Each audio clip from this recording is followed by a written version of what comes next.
Hello hi welcome back to our channel. నేను మీ సునీత సుబ్రహ్మణ్యం అండి. అందరూ ఎలా ఉన్నారు? నేనైతే చాలా బాగున్నాను. మీరు కూడా బాగున్నారు అని అనుకుంటున్నాను. మీలో ఎంతమంది కాకరకాయ అంటే ఇష్టం ఉండదో కమెంట్ చేయండి. అదేంటక్క ఇష్టమో కమెంట్ చేయండి అని అడుగుతావు అనుకున్నాను. ఇష్టం లేదని కమెంట్ చేయమంటున్నానంటే చాలామంది కాకరకాయ అంటే ఇష్టం ఉండదు కదా, అందుకనే కాకరకాయ అంటే ఇష్టం లేని వాళ్ళని కమెంట్ చేయమని చెప్పాను. సరే, నాకైతే ఇదివరకు కాకరకాయ అంటే అస్సలు ఇష్టం ఉండేది కాదు, కానీ ఇప్పుడు మాత్రం కాకరకాయ అంటే చాలా ఇష్టం. నేను ఎలా ఇష్టపడ్డాను అనుకుంటున్నారో ఒక్కసారి ఈ కాకరకాయ వెల్లుల్లి కారం ట్రై చేయండి. నేను ఇష్టపడింది కూడా ఈ కాకరకాయ వెల్లుల్లి కారం తిన్న తర్వాతేనండి.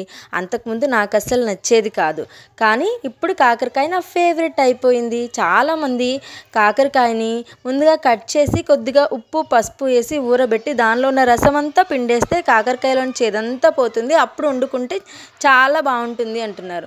అలా తింటే కాకరకాయ కిక్ ఏముంది? ఇలా ఫ్రై చేసుకుని తింటేనే కాకరకాయ కిక్, చేదు పోకుండానే తినాలి. అప్పుడే కాకరకాయలో ఉన్న వాల్యూస్ మనకి అందుతాయండి. అలా ఉప్పు పసుపు వేసి ఊరబెట్టి దానిలో ఉన్న చేదంతా తీసేసి తింటే ఇంకా కాకరకాయ తిన్న ఫీల్ ఏముంటుంది? సో మీరు మాత్రం ఇలా ఒక్కసారి కాకరకాయ వెల్లుల్లి కారం ట్రై చేసి ఎలా ఉందో నాకు కమెంట్ చేయండి. ఏంటి నచ్చిందా? ఒక్కసారి నచ్చితే ట్రై చేయడం మాత్రం మర్చిపోకండి.